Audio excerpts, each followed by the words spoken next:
పత్రిక 5వ అధ్యాయం 7 నుండి 11వ వచనం వరకు ధ్యానపూర్వకంగా వినండి. సహోదరులారా, ప్రభువు రాకడ వరకు ఓపిక గలిగి ఉండండి.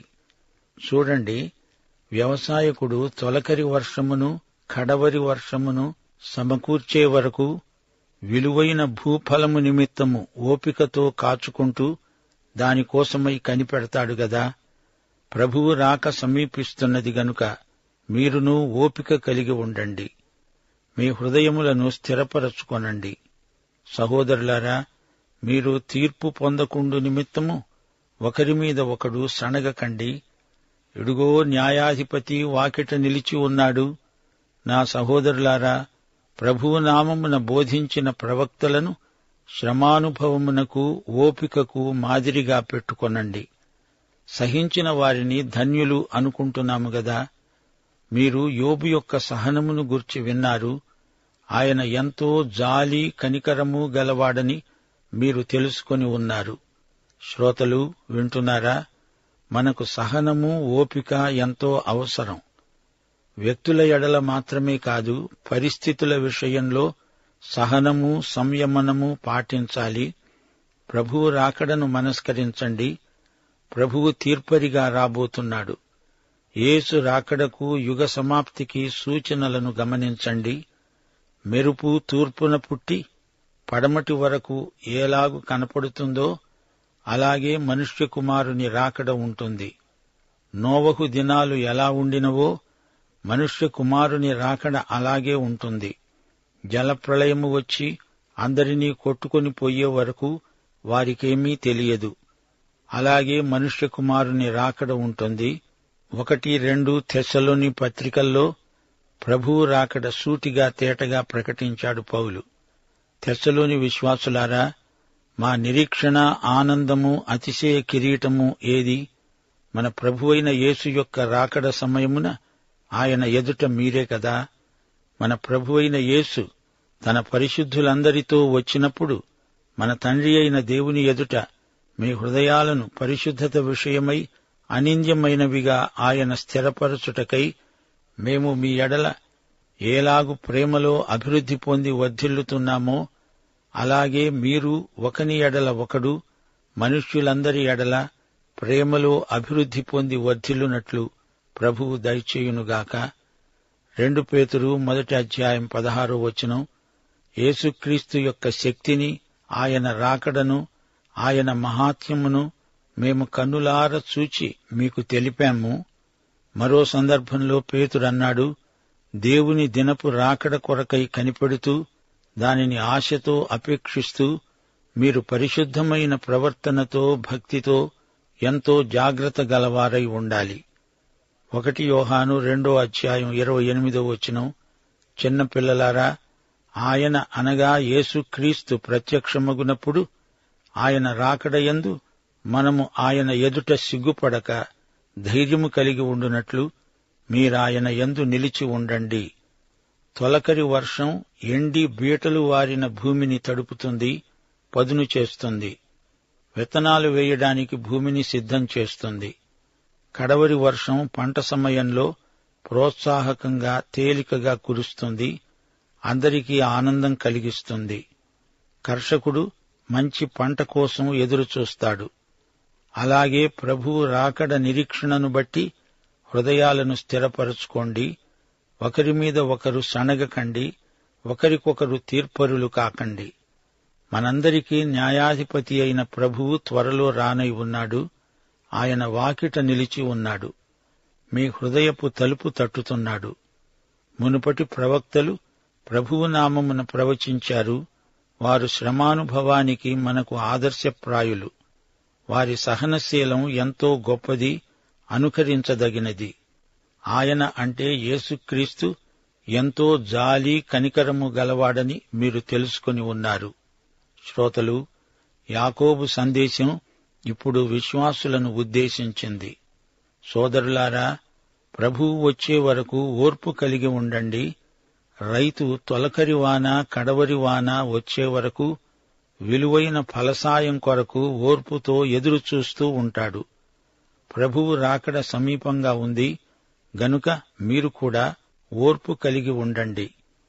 మీ మనస్సులను దిటవుపరుచుకోండి. ప్రకృతిలో పనిచేసేవాడు దేవుడు. ఆయనే పంటను కోతకు సిద్ధం చేస్తాడు. అంతవరకు రైతులు ఓపికగా కనిపెడతారు. విశ్వాసులు ఆధ్యాత్మికంగా దేవుని ఏర్పాటు నెరవేరేటంతవరకు ఓపికతో ఉండాలి. ఒకరి మీద ఒకరు తీర్పరులైతే ప్రభువు మీకు తీర్పరిగా రాబోతున్నాడు. క్రీస్తు ఎప్పుడు వస్తాడో తెలియదు.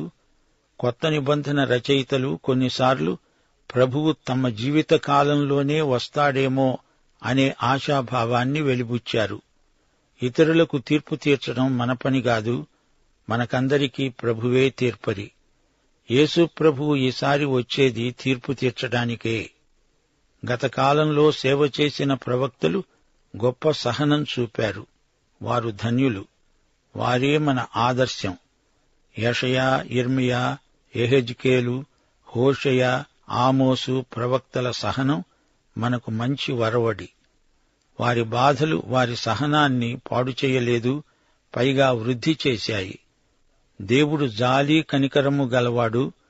మనము భరించగలిగిన దానికంటే ఎక్కువ భారాన్ని దేవుడు మనపై పెట్టడు. మన బాధలన్నిటినీ ఆయన మేలు కోసమే సమకూడి జరిగేటట్లు చేస్తాడు.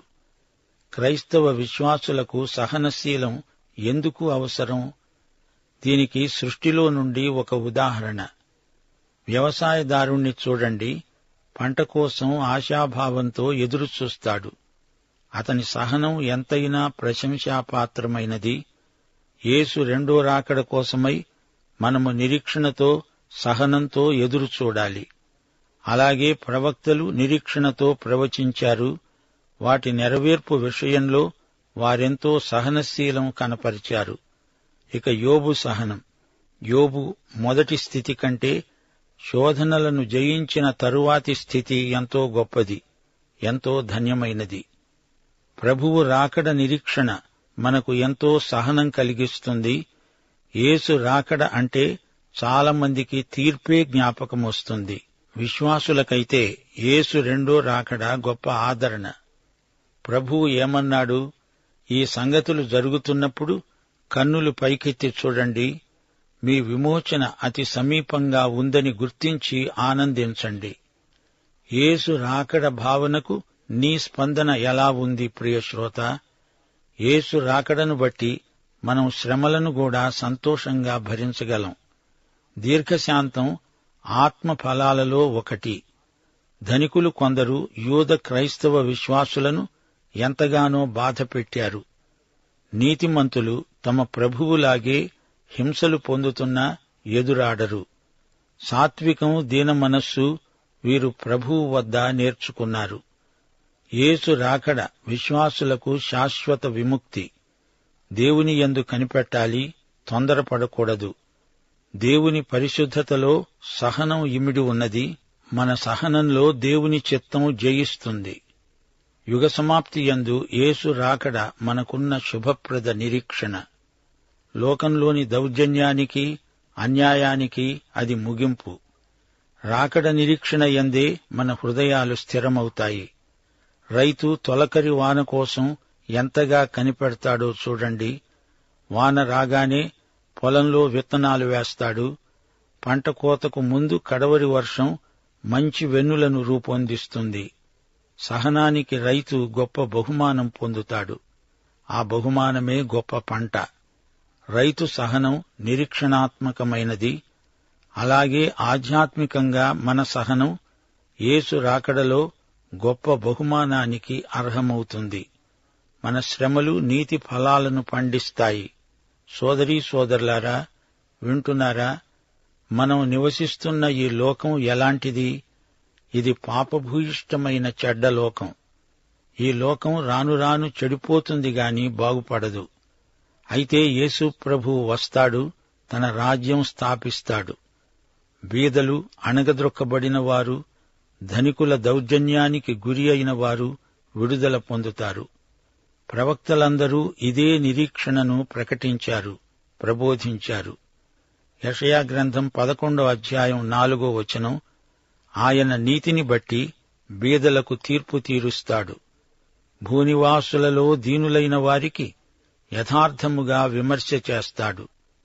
బీదలు దీనులు ఆయన రాజ్యంలో న్యాయం యథార్థత అనుభవిస్తారు.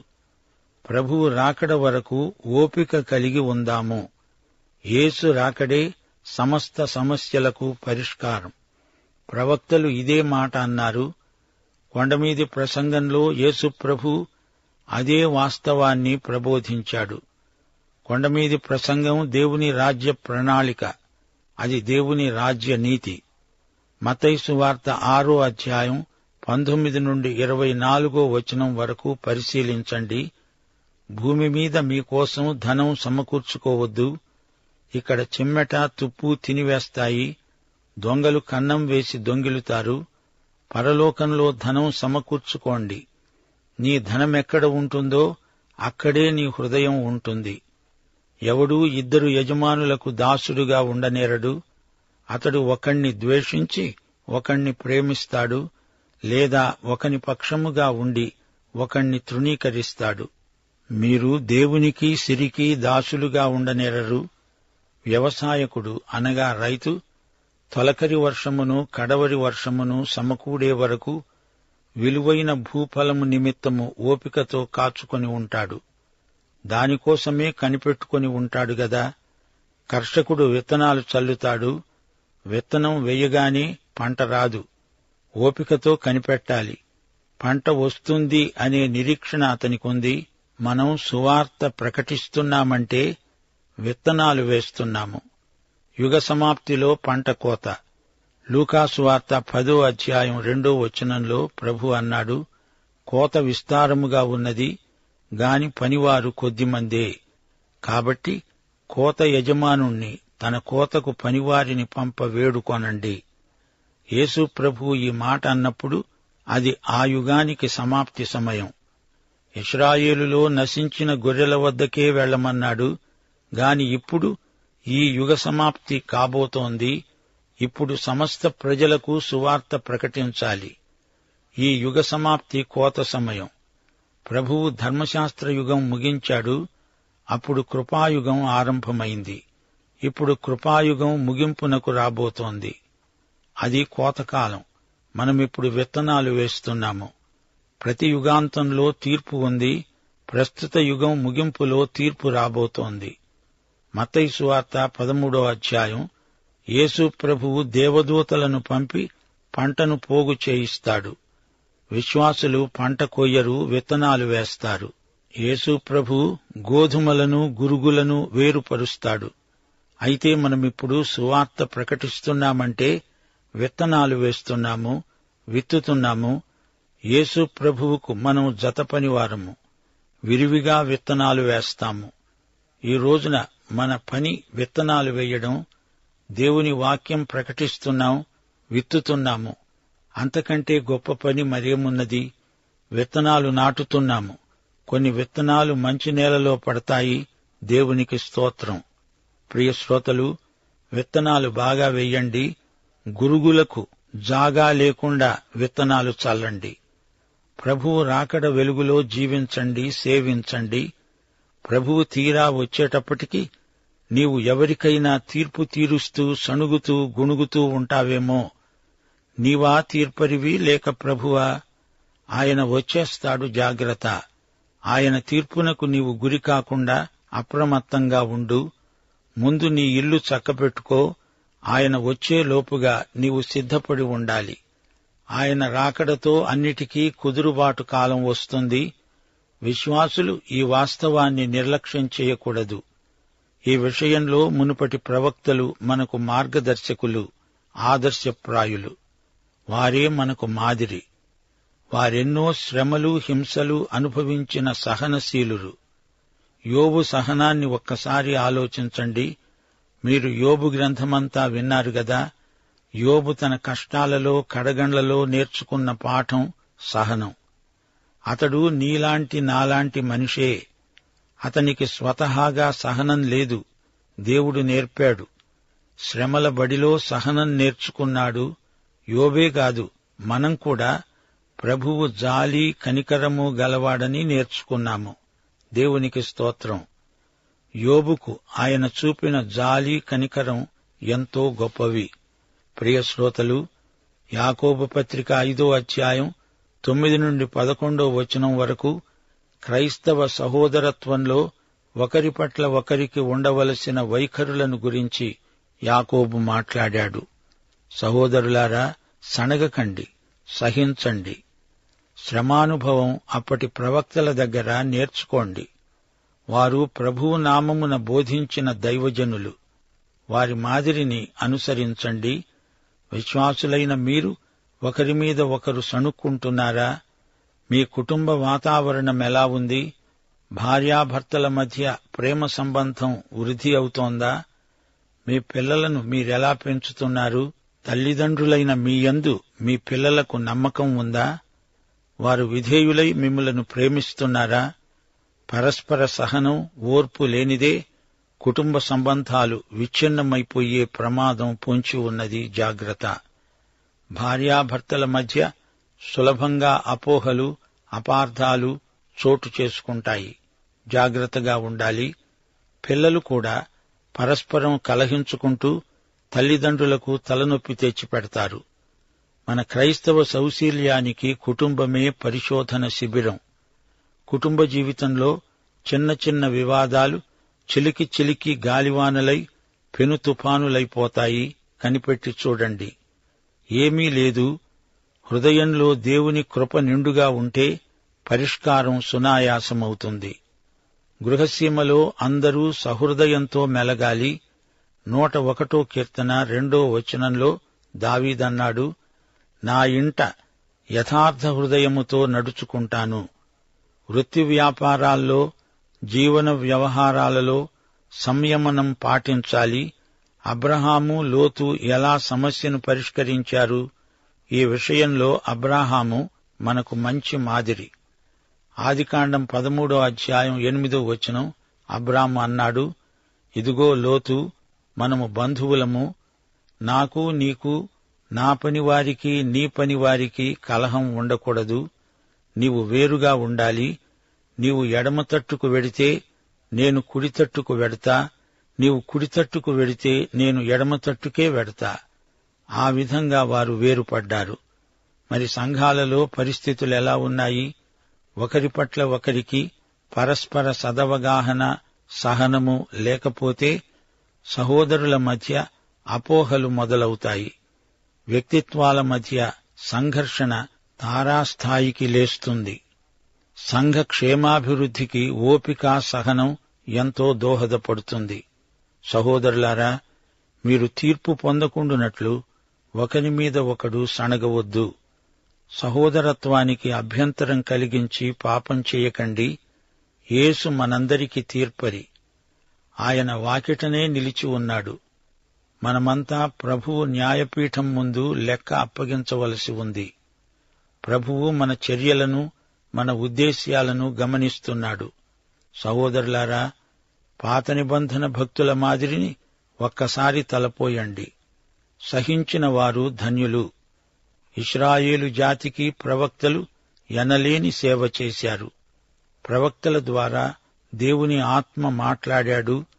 ప్రవక్త మాటలను రాజశాసనాలు కూడా శిరసావహించాయి. అయినా ప్రవక్తలు ఎన్నెన్నో శ్రమలనుభవించారు, హింసలకు గురి అయ్యారు. కొత్త నిబంధన సంఘానికి ప్రవక్తల మాదిరి గొప్ప ప్రోత్సాహకం. వారు నమ్మకంగా ప్రభువు నామమున బోధించారు. మోషే, ఏలియా, మికాయా, యెషయా, ఇర్మియా, దానియేలు మొదలైన వారు మచ్చు తునకల్లాంటి ప్రవక్తలు. అపొస్తల కార్యములు 7వ అధ్యాయం 52వ వచనంలో స్తెఫను తన హతసాక్ష్య ప్రసంగంలో ఏమన్నాడు? ఇశ్రాయేలీయులారా, ముష్కరులారా, హృదయములను చెవులను దేవుని వాక్యమునకు లోబరచనొల్లని వారలారా, మీ పితరులు ప్రవక్తలలో ఎవరిని హింసించకుండా వదిలారు చెప్పండి. అలాగే ఈ రోజున కూడా విశ్వాసులకు శ్రమలు తప్పవు. అలనాటి ప్రవక్తల సాత్వికం ఈ రోజున మనకు అవశ్యం అనుకరణయోగ్యమైనది. యోబు శ్రమలు ఒకటా రెండా? శ్రమల వెంబడి శ్రమలు.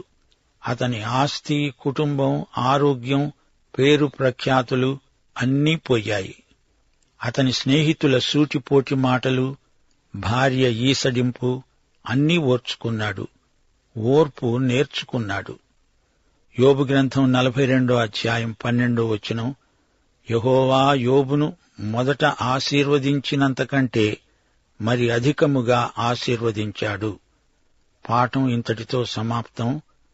ప్రభు అయిన యేసుక్రీస్తు వారి దివ్యకృప, తండ్రి అయిన దేవుని పరమ ప్రేమ, పరిశుద్ధాత్మ యొక్క అన్యోన్య సహవాసము, సమాధానము మనకందరికీ సదాకాలము తోడై ఉండునుగాక. ఆమేన్.